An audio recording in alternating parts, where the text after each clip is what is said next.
Today the business, our business is almost about 4,000 crores, and almost 35-40% comes from exports. Nice. I report to Nadir Godrej. He is the managing director. Okay. And so very good relations. We have what is known as a group management committee. But you are second to Nadir sir, who is Well, in the Godrej Godrej. Industries has a board, and it is the holding company. Chemicals is a part of the business, and I look after the chemicals business. Okay. Godrej has been a pioneer in the chemicals business for all these years and has been winning awards. What do you think is that makes you the best out of the league? One important point that we follow at Godrej is that we are very quality conscious, and hence we focus a lot on quality. We focus a lot on quality, but not at the cost of safety. So safety is one of the topmost values that we have in our group. We are neighbors.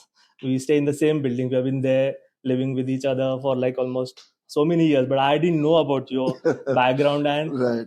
when I guess you saw the podcast where I talked about exports, and that is how how I connected with you. Yes. So I want to know, I mean, what made you think that you should, I mean, Inspire is something that you would like to connect it, because that is a privilege for me to have you on this podcast. Because when you told me that you wanted to talk on and come to this show, I actually did a background research on you, and I was overwhelmed. The kind of background you have been working for last 37 years in 39 years. 39 years now, precisely.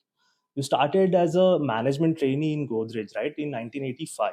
Yeah. And it's I mean, to have a career of 37 years in a single company is something that it's not very obvious and common these days. What actually do you think is your the thing that made you stayed in Godrej? And I mean, how has your career been? I mean, I would like to know more about that. We'll come to that, but just one more question to it. Do you think if you are a 90s kid, do you think you would have the same kind of career? Yeah. So first of all, thank you, Pratik, for having me on this podcast. You asked me how did I get to know about it. So yes, I saw your podcast on the Export Promotion Council, exports basically from India, and export is one thing which is very important for our economy today. So I got interested. I saw it, and then when we spoke, my son Tanoji looked at your podcast, and then he also got interested. Both of us have subscribed to your channel now. Thank so it was interesting. So I was very happy when you kind of invited me to talk. So I have been working in Godrej for the last 39 years. It is a great experience, because I am retiring next year in April. Wow. So as a youngster, I always admired them, the Godrej, for the trust and a very reputed organization. So how this happened was when I was studying in UDCT. Okay. My aunt used to stay in Thane. So I used to come to them. I was staying in a hostel in UDCT. I used to come to them over weekends. On way back, sometimes they used to drop me. And then I used to see the Godrej chimney, if you cross Vikhroli. Okay. And I used to dream that I hope I get there one day. And yes, I was lucky enough to get there in 1985. I joined initially as a plant. So I have a career where I worked in different functions. I've been very fortunate and lucky to have worked in different functions. So I joined in 1985 as a plant in charge. Then I did my management from Mumbai University. Then I went to sales and marketing. I was transferred to a Delhi office, Delhi branch, for about 2.5, 3 years to work in the sales function. Then I came back to Bombay. I started handling marketing, and then in fact commodities, imports, exports, everything. So I think the graph was simply, I mean, it was amazing. I was enjoying. And you also asked me if I was a 90s kid. Personally, I would have. I would have still joined Godrej, because it's amazing. It's amazing to work in this fantastic group. It's a highly professional organization. The Godrej family is involved into the business, but CEOs are given full freedom to handle the business. And they are there to kind of guide you. If you have any doubt, you can go to them. Otherwise, you can run the business the way you want. Of course, you have to deliver results. True. So it has been quite amazing. And to be very honest with you, I never felt like leaving Godrej. And Hence, I never made my CV. So I was very clear right from the beginning that I'm here to stay. Okay. Yeah. I mean, yeah, I mean, having that kind of reasonable career where you spend your entire life is something that can be associated with your age group. I'm not saying that you're old, but I say that, I mean, having that kind of passion for a company is something that drives your career positively towards the top premium level management positions. How do you foresee, I mean, the question that I wanted to ask is, if you had been a 90s kid, do you think you'd have a similar career in Godrej? Like, you would have stayed there? Do you think the values would have been the same? Your drive towards Godrej would have been the same had you been a 90s kid? Because coming from our generation, normally there is a what do you say? There is a tendency to switch. Like you said, you didn't have a CV. These days, people are actually actively mentioning on LinkedIn that they are open for hiring or they are open for a job profile. Do you think that kind of thing would have been kind of an thing for you, your career, if it had been a See, 90s at kid? times what happens is there is also peer pressure.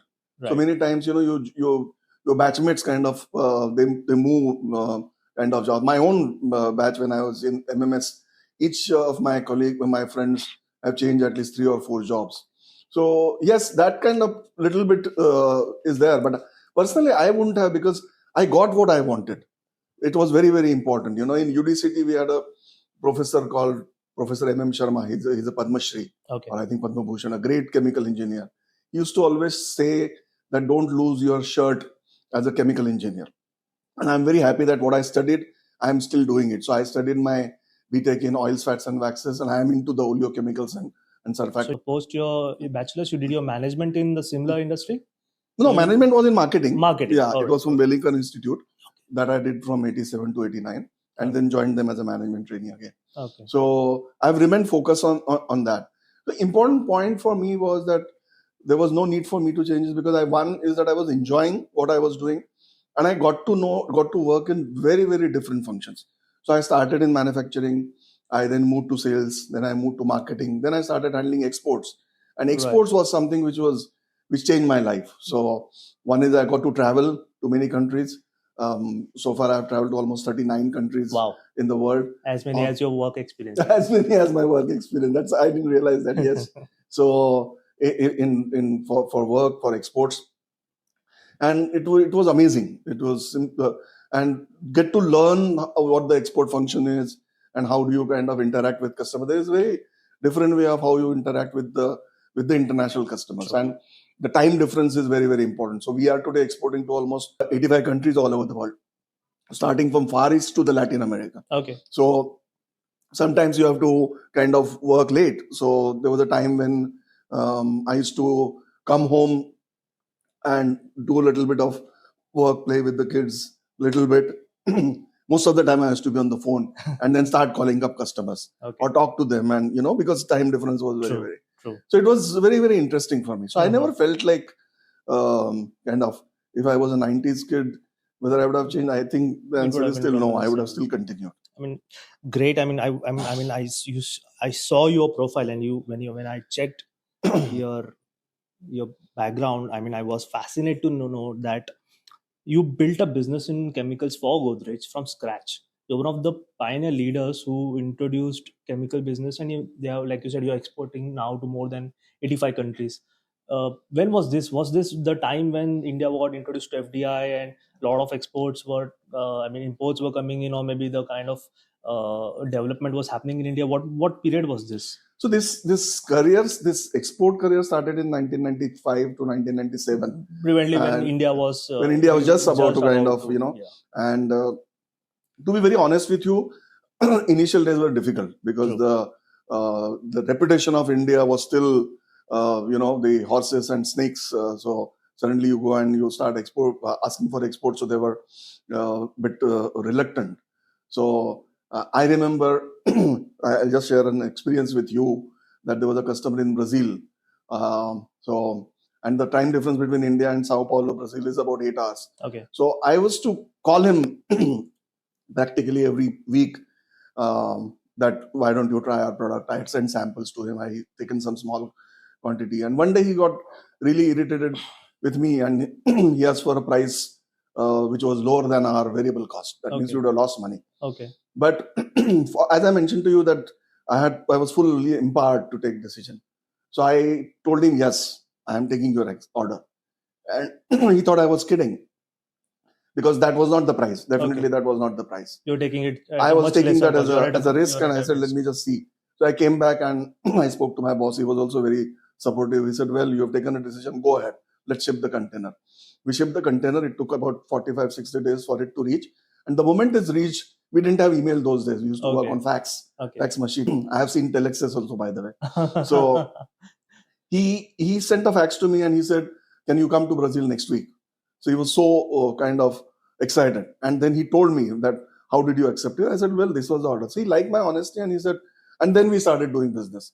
And there was a time, this was in 99 or so, I think. Okay. By 2006 or so, not now, but in 2006, Godrej's export to Brazil was 10% of India's exports to Brazil.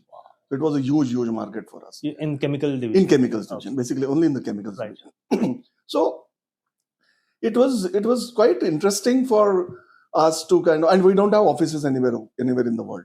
So even today? Even today. Okay, so we are India based. We are not India a based. MNC. No, chemicals division. I'm talking Okay, about the chemicals. alright, We do not have any offices.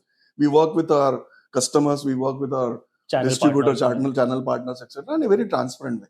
Today we are very, very well recognized, well respected, and today the business, our business is almost about 4,000 crores, and almost 35-40% comes from exports. Nice. So I took over as the business head in 2013. Yeah. As executive director and president. And initially it was very, very difficult. It was extremely difficult for me, because we were starting a new factory in Ambernath, and business was not doing well. But fortunately, the shareholders had patience. They trusted me. I had wonderful colleagues, good support from the family, and we just kind of took on all the challenges. And today, I think we're doing extremely, extremely well. The whole chemical industry is doing very well. Right. Last year was one of the best years for us. Yeah, actually, I had that figure. I'm just reading it out. Your sales, they have increased like from $67 million to almost $500 million. Yeah. With a CAGR of almost 9 years is at 14%. Yeah. And your profitability is at 39%. Again, the 39 figure. It's a magical figure for you, I believe. Yeah, I think so, yes. That is remarkable, sir. And you said that you took over the business. You were the ED in 2013, and it's almost 10 years now. How did that transition happen for you as in your professional career? Because that is a tremendous gain in your professional career, because being a board of director and being on at par with the Godrej family is something that not everybody has that credibility to them. So how has that changed for you? First of all, the Godrej family treats everybody equally. I report to Nadir Godrej. He is the managing director. Okay. And so very good relations. We have what is known as a group management committee. You're one of the members who takes the top decisions in Godrej Industries, right? Because being Godrej, only the chemicals division. You look after only the chemicals. So division. Your decisions are related only to chemicals division. Only to chemicals. But you are second to Nadir sir, who is in the Godrej Industries has a board, and it is the holding company. Chemicals is a part of the business, and I look after the chemicals business. Okay. So in the group management committee, we meet once a quarter. We review business, and it's a very formal informal relationship. It's very, very good. They're wonderful people. Wonderful people. Great.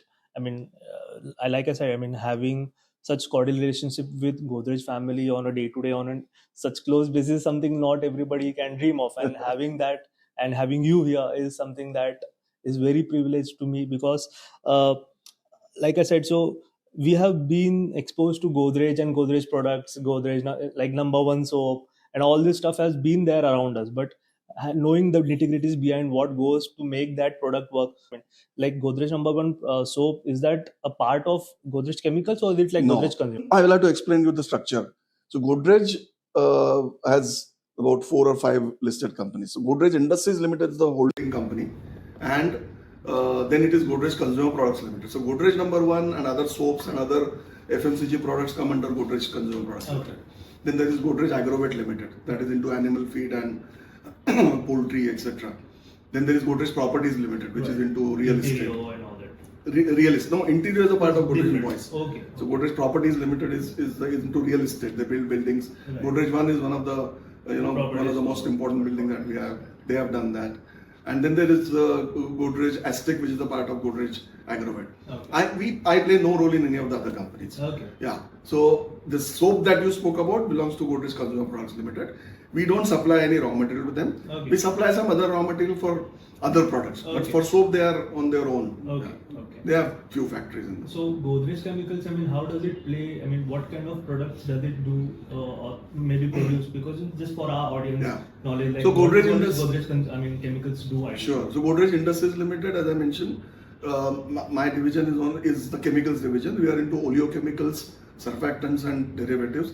Essentially, we cater to 7 consuming industry. It's home care, personal care, foods, pharmaceuticals, lubricants, tire, polymer, etc. So we are a B2B business. Okay. Yeah, and we supply our raw material to many multinationals. So most of the FMCG companies are our customers, like Unilever, Colgate, L'Oreal, Procter and Gamble, and on the rubber side, we'll have all the tire units. They buy our raw material. Right. And then on lubricant side, all the public sectors are our customers. So basically a B2B business. So Godrej Consumer Products Limited is also one of our customers. So is Godrej Agrovet Limited, our customers. So all these companies are totally different. We don't interfere. But yes, of course, we are friends after all. Okay, great. Having such a big conglomerate company comes with additional responsibility when it comes to sustainability. I believe that is one thing that is very close to your heart. Also to me, because even I've done my management in environment and energy. So sustainability is something that I was closely related to when it came to my management studies. What kind of initiatives has Godrej taken, or maybe you in your career have you taken for the betterment of the society? Because Godrej is a conglomerate, like we all know. But with that, there is always a CSR activity that needs to be associated with the company for when they are a public limited company. So what all activities does Godrej do under your initiatives? So Godrej Industries Limited, I'll restrict my discussion to only Godrej Industries Limited. So one in the group we have a particular department which looks after the entire sustainability part. But at the same time, individual businesses also have their own responsibility. So talking about chemicals division, we have won various different awards from FICCI, CII, and in fact, one of the Ambernath factory is responsible care certified. Okay. Our Valia factory also will be certified with responsible care in November, December or so. So that is one part. As what I admire about the Godrej Group is that we believe that growing business sustainably is very, very important. So we look at different initiatives. So for example, the sustainability part we are looking at is specific energy consumption, specific reduction in the landfill, waste generation. We're looking at that. In fact, in our division, I think it's about 50 to 60% energy is green energy. Okay, nice. So we have briquette boiler to generate steam at our Valia factory and also at our Ambernath factory. So we are constantly looking at reducing your carbon footprint. Reducing our carbon footprint, and we are actively involved. And these days, customers are also asking more and more about these initiatives. So we encourage that. And in fact, I would urge you to look at our sustainability report on our website, Godrej Industries Limited. I was going through your... it's a long report. And also I happened to come across a section in your website where it mentions mangrove. There is a complete website based for mangroves. That actually caught my eye. Are you associated with that? So part? I am not directly associated, but I must tell everybody that Godrej, the huge land parcel that they have, I think 1,100 or 1,200 acres is mangroves, and they have given commitment to the government that they will not touch that. True. And they will maintain that. And it's one of the best place. We get visitors or flamingos. I have been there a couple of times. It's a wonderful place to kind of visit. So Godrej is kind of protecting that very well. Actually, that really got my... I'll be honest with you, because I used to stay in Kalwa before, and I had Thane Creek view in front of my building. So the Thane Creek was actually surrounded by mangroves to a very large extent, but it was, what really upset me was there was a lot of land that was reclaimed to build slum jhoppadpattis and all that Yeah. building was created only for mangroves to be depleted, and that is something that caught my when I was going through your website. So Godrej has been taking actively participation in protecting the mangroves. Yeah, yeah. I Even think so, I believe Prince Charles, I guess he had visited in 2013. I saw a photograph wherein yeah. Adi Godrej sir, Prince Charles was going through the Thane Creek on a boat tour where they are displaying the mangroves and how they are Yes. protecting and how they Yeah. have been creating awareness for it. So Absolutely. that is something which is really fascinating. I mean, for Godrej as a business to take care of the nature of the Yeah. environment and being so protective about it. No, Godrej is very particular about this. I think they right from Vikroli Highway till about Vashi Creek, then mangrove is there, and I think they're going to continue. If you come to our Vikroli uh, campus, the residential premises that Godrej Properties has built, it's known as the trees. Right. So we have protected all the trees today. In fact, that is one principle that we follow wherever we set up a new factory. 30, of course, this is as per the government rules, but 35 to 40% is we keep as a green belt, Okay. and we always encourage that everywhere. So we have a kind of commitment towards the environment. True. We Also, also I mean, looking at plastic recycling, etc. So we are very sincere about this whole sustainability aspect. great, sir. I mean, also, I mean, this for my knowledge. Normally, the Eastern Express is something that we take whenever we want to go to Mumbai. There is a patch across the Vikroli when there is a Godrej Industries is situated. There is a section where there is a array of trees wherein they have pink flower, pink blossom. Is that part of something that Godrej has So initiated? this was observed, I think, about 7 or 8 years ago, particularly during COVID when it was locked down. Right. It was beautiful. Yes. So this blossom, these flowers they have is only during, I think, March end to till about April or so. So this is natural. Right. But obviously now I'm sure the Godrej team is taking care of Taking that. care I'm of not it. aware who's doing that. Okay. But they must be protecting it. But it's a lovely sight to travel to that patch. Exactly. I mean, Yeah. going whenever, I mean, we have seen that in picture, obviously, and the roads. I mean, that day I was coming back from the airport, and my cab driver, I was driving through a Uber, and he was like, कि sir ये जो road है ना विक्रोली का आप जो देख रहे हो ये अच्छा है क्योंकि गोदरेज इसे मेंटेन कर रहा है. Is that true? Does that hold some value? Yeah. So I was like surprised that True. your roads are so neat and clean. They are fantastically maintained. The infrastructure is so well structured. Yeah. So because Godrej is so actively taking part Absolutely. in keeping the surrounding and everything is Exactly. just wanted to understand. You have been a part of the Chemexcel, which is the Export Promotion Council for the chemical business of India, right? So how did that happen for you, and how did you position yourself to be a part of that league? Because being, I mean, like you said, like starting a business from scratch, then you export it to almost 85 countries is a fantastic and is a huge task. But to be on export promotion council to contribute to the India's chemical business and growing, how did that happen for you? So we are a member of Chemexcel. Chemexcel is a government is a body which is attached with the commerce ministry, and it helps the small scale exporters and also large scale exporters. They have various initiatives. They are directly in touch with the the commerce ministry, and whatever are the issues that the industry faces, they take up very actively. Okay. So I have been on the committee ever since I took over as head of the business. Before that, my boss was on the committee. I was very active in that because Chemexcel, one is that they have these awards every year. Mhm. Godrej has been winning all those awards for highest exports for many days. I have received from few awards from Mr. Suresh Prabhu, late Suresh Prabhu, then Yes. Dr. Nirmala Sitaraman and all.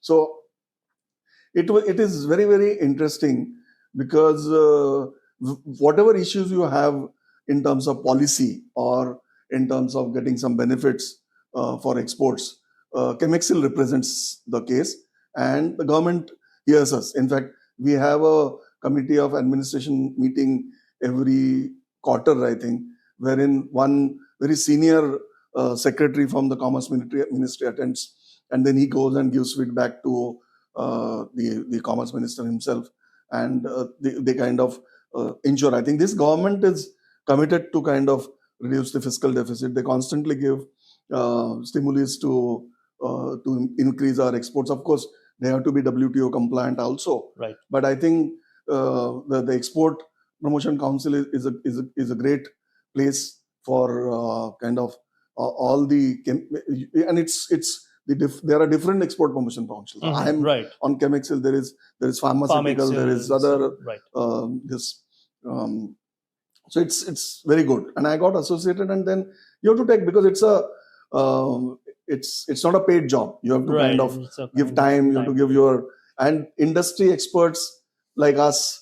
If we don't contribute, who will contribute? So it's more of a giving back to the society now. True. I mean, that is one thing I would like to address. That obviously, you being on the Chemexil Export Promotion Council helps you to contribute, as well as it gives you the insights to what actually is happening, and that is something that you create awareness and you pass on the knowledge to the small businesses.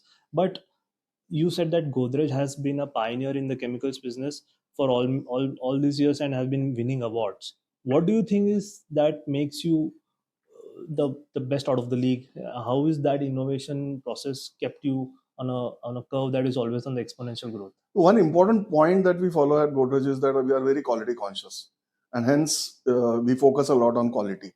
We focus a lot on quality, but not at the cost of safety. So safety is one of the topmost values that we have in our group. So quality consciousness has helped us, and service. So we focus on quality and service. Pricing today has to be competitive, and you can't kind of get away with that. But unless you focus on quality and service level, and to be in touch with the customer regularly, that has helped us tremendously in growing this business.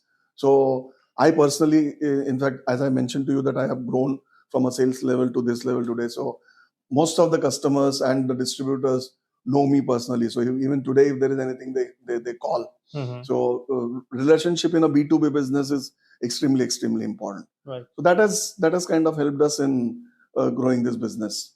So, but we started this business, started long back. This business started in 1965. Right. But we have grown over the years, and initially it was less than 100 crores. Now today we are at about 4,000 crores. Wow. Great. I mean, thank you for that insight, because there are a lot of companies these days who want to excel in exports, but they kind of find it hard to find the right mix, because, like you said, you need not compromise on the quality, but you have to be price. I mean, pricing has to be competitive. India is a very price sensitive country, but do you think the similar kind of, I mean, that is what is I mean, is the case with other countries as well? Do you think there are countries who are very focused on quality, they don't mind paying a price? Is that the factor also? Have you seen that kind of mix anywhere? But China had started that, and initially China, as you know, China had a phenomenal GDP growth. But I think over the years they somewhere must have neglected that. But India has huge opportunity, and I can say that with pride that India produces the best engineers in the world. Definitely. India undoubtedly produces the best engineers in the world. So we have a very bright future, particularly for the chemical industry. And this kind of focus on quality and service level, if that is maintained, I think we can do extremely well. And over the last few years, almost all chemical companies have done very well. This financial year, there's a little bit of slowdown, but I think the future is great. And India has definitely earned a great reputation in terms of service, our communication skills, our kind of approach to anything. Our people are kind of, they are always doing multitasking, which is very good. So unlike in other developed countries, people are very kind of, they are functional silos, but Right. in India, it's quite fluid, I would say that way. So yeah, I think the future is bright, and this government is supporting a kind of industrial growth. What we probably, the important thing that I think government has to focus is more on energy cost. I think our energy costs are still very high, and our interest costs are very high compared to the Southeast Asia and other companies. If these two things are corrected, they are working on the green energy, etc. But it'll take some time for us to reach that level. Yeah, to bring it to a cost which is sustainable as well as economical is something that we need to find. It will take some time. A great note. I mean, I would like to pick that point where you mentioned that India produces the best engineers. Also, they have very, I mean, India has that great breed of quality, talent, as well as expertise and the experience that comes along the years. Given that Godrej is been known to one of the best places to work at, how do you feel about that? I One mean, thing just for I'm everybody's clarity, there are very limited companies in the world who get associated with the tag that they are the best places to work at, and Godrej Industries is one of them. Yes. So great place to work was the award that we received for the chemicals division, and I'm very happy that we received that during my tenure. I am my sincere thanks to my colleagues and stakeholders and everybody.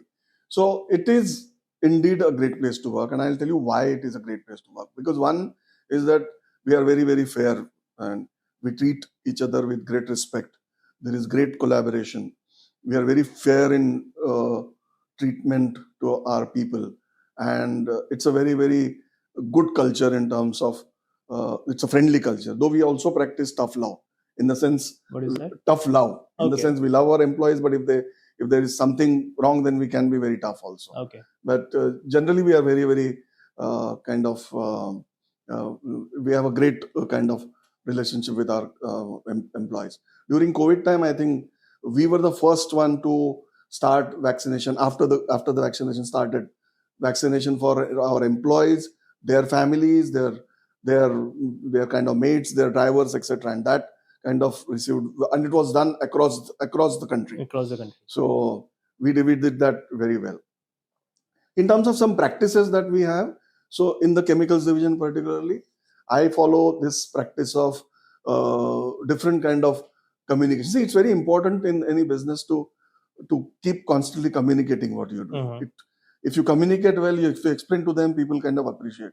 So one is that we have what is known as town hall. So I address almost everybody every quarter, wherein we'll talk about the business performance basically. Of course, we have to see the silent period because we can't do this before our board meeting. So typically we do this after a board meeting. Okay. When the results are announced.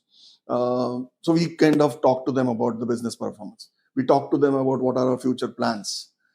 We kind of invite questions. So if they have any questions in terms of personal or kind of related to business growth, about their future, etc., we address then and there itself. So that is one forum we do. Mhm.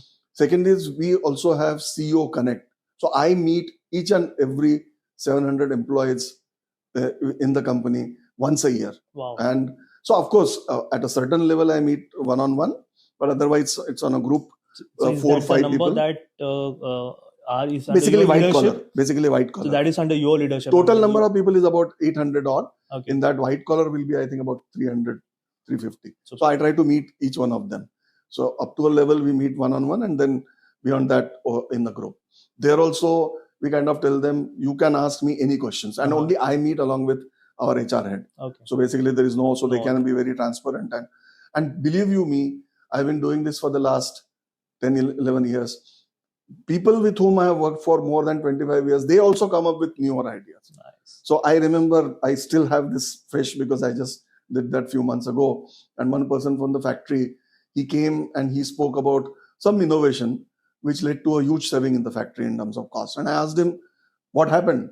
He said, sir, I got your email, but I was busy in the factory till 8 o'clock. So I went home, and after dinner, 9 to till 1 o'clock, I was sitting alone and thinking, what can I do? What can I do? What can I do? And suddenly I got this brilliant idea. And then we implemented that. Wow. So this is something which is kind of, they have a trust. Mhm. And last thing I do is that I also conduct exit interviews. So if somebody is resigned, be it regretted at, I mean, if the person, we didn't want him to go, he left, we'll talk to him, ask for his feedback, get that feedback, and then try and implement things. Okay. So this has kind of helped us to achieve this status that we have today, and I hope it continues. Your focus is majorly on the feedback, is what I mean, I can take from what you spoke, that you under your leadership as well as Godrej's vision is obviously to take feedback, implement it, and basically execute to enhance their whatever they are doing. Of course. Improves the efficiency is what you believe in. Of course. And we taking had active feedbacks is one of the key things. Exactly. There has to be a two-way communication, because obviously ideas generate when you brainstorm. If Yes. it is a one-man show, definitely things move along within one direction. Absolutely. Maybe and it's all hard. It depends on luck. Maybe that guy at times, if he's lucky enough, everything will go smoothly. But if there are two people, maybe there are many people with many bright minds, we can create wonders. Yeah.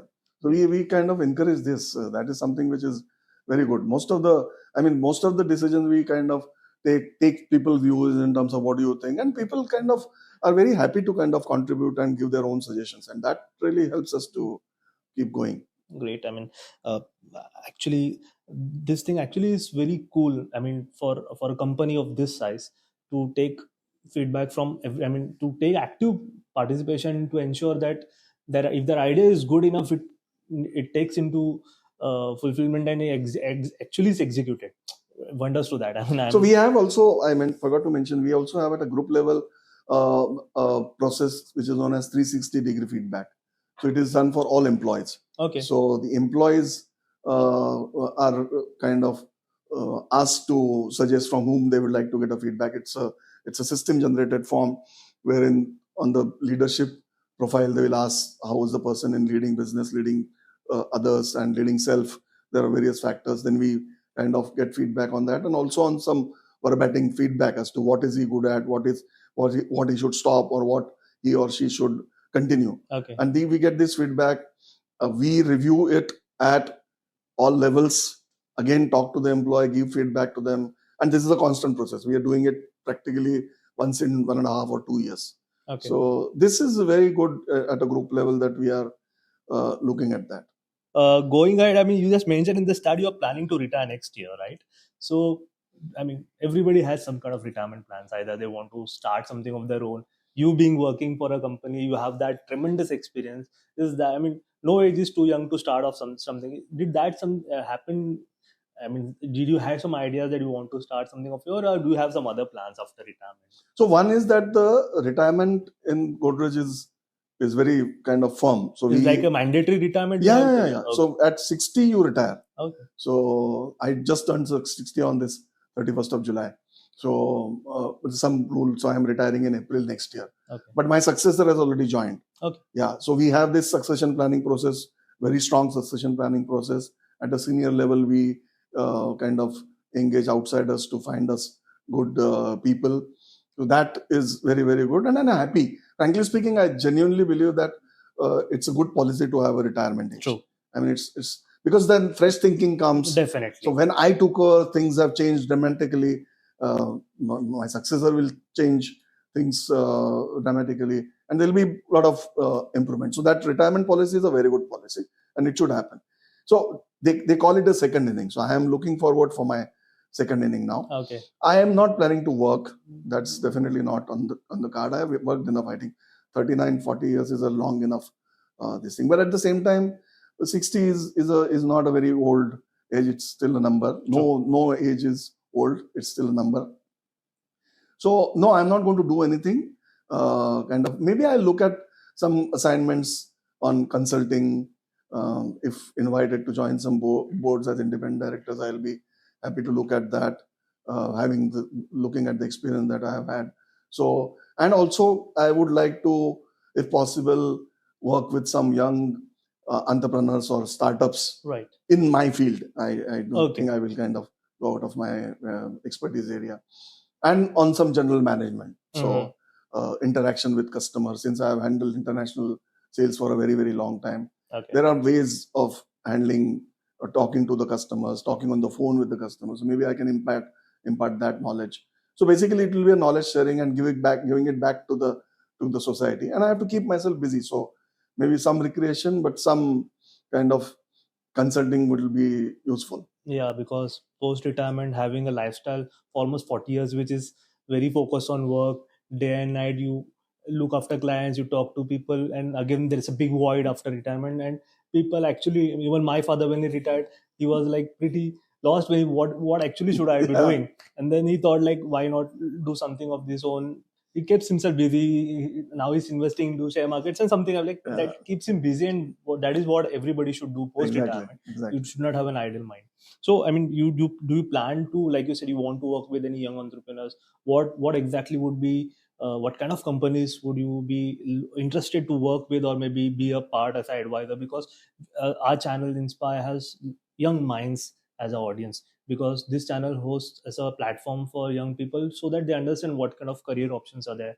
They can take advice from people like you, because I host people who comes from various industries. You coming from the chemical background, if at all somebody wants to start a business or maybe a startup, what do you think are the potential in ways or any new channels that they can be actively looking at so that they can have a prosperous business in the industry?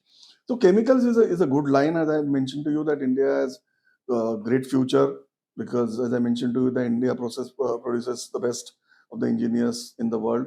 So uh, uh, if you ask me what kind of industry I would like to work, I would like to restrict it to the field that I have worked in for last many Any years specific without. companies, small companies that you No, think yeah, would be typically great? small to medium companies would be, because most of the large companies will have their own Right, kind of experts. Maybe right, there I will kind of prefer to look at some independent directorship. right. But otherwise, a small, and this young people, young entrepreneur who start something, to look at it. Like for example, a few years ago, two young people had approached me because they had kind of started a company which was collecting, not collecting, they're buying chemicals from different small companies and exporting it, because those companies did not have. Okay. But I cannot do anything till April. That is Definitely not, not. Yes. that's ethical.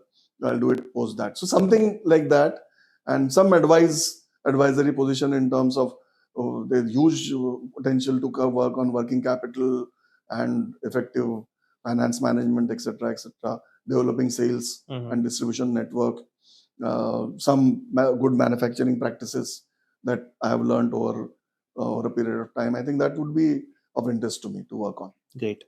Given that you said that post retirement you'll have some kind of active hobbies, maybe you like to work on with, and also you'll have some consulting work. What kind of hobbies do you have? I mean, do you have any hobbies post work, or do you have anything that keeps you fresh and keeps you energetic all the time? So I like to listen to music. So I'm a diehard fan of Kishore Kumar. So Wow. that is something that, maybe I will kind of go back and see how I can get into that. You like singing? I like singing. I like hearing more than I like singing. Okay. I like whistling. Okay. So I will probably focus on that. Um, I have also joined a Rotary club. Okay. So unfortunately, I could not spend time due to busy schedule in the last few years after joining. But maybe I will spend more time in that. Um, Maybe I'm investing in shares. So maybe doing something more in that. Okay. And yeah, I mean, nothing specific as such. I love traveling, so maybe I'll explore the places which I have not seen with the family. More than the factor of 39, you'll be visiting the 40th Probably, country. probably. Okay, great. Thank you, sir, for all your time. It has been a pleasure to talk to you and discuss so many things about your career. It's a prolific career to start with. But I was mentioning this. Thank you for coming to the podcast. And this podcast was basically designed and started so that we can address to the youth of the India. There are a lot of time it happens that we start off with some career, maybe we get lost, or maybe we are not really we're not really sure about what we need to do. So in this podcast I host people across industries from all walks of life. They come from different genre, different career options, and they talk about their career like you have done. So I want you to address to our youth with some inspiring key notes so that they can take it with them post this podcast. And if at all they want to come back to you or maybe take your consulting services post of retirement, definitely you can approach them, and how they can they make their career as successful as yours. So Well, thank you very much. So my biggest advice to the youth today is have patience. I think the most important point for you to be successful is you need to have patience. Uh, in today's time, if somebody works for more than 2 3 years in an organization, it's considered to be that how long he has worked here. I worked for 39 years and I'm enjoying. I look forward to go to the office every Monday, right? So one is have patience. I think most important point is today you have lots of opportunities. I think that is something positive one should look at it, that the opportunities are ample. There is not one particular field you need to restrict yourself. So there are opportunities, and at the same time there are challenges. Mhm. So keep updating your knowledge is something which is very, very important. And I think do whatever you do, you should be do what is right and ethical. I don't think you should kind of do something just to kind of get growth, or so don't lose your focus on the values is most important, and also enjoy life. Great. I mean, that's one way to end it. Enjoy life. And you have been doing that all your 40 years, and still you had a great career as well as a great life. We would like to celebrate on that point and end this podcast. So thank you for watching us and watching this fantastic episode with Mr. Nitin Nabar. Uh, we look forward to host more such interesting personalities in our future coming podcast. So till then, see you. This is Inspire with me, Pratik Pai. Thank you.